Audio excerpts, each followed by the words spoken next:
You can save your business files in OneDrive and then work with them from any device. In the App Launcher, select OneDrive. If you're not on Microsoft 365, use the web address your admin gave you. First, let's upload some files and folders. Use the tabs at the top or simply drag and drop. OneDrive supports over 300 different file types. By default, you're the only one that can see your files.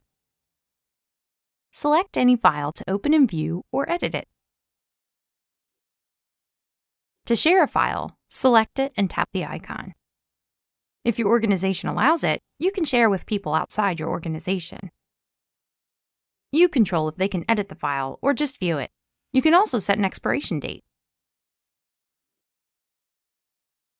Copy link or send a message.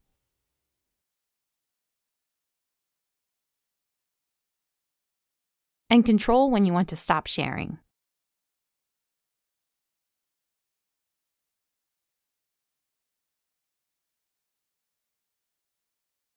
You can share, edit, and view your docs anywhere you can sign into Office.com, on PCs, Macs, or using mobile apps.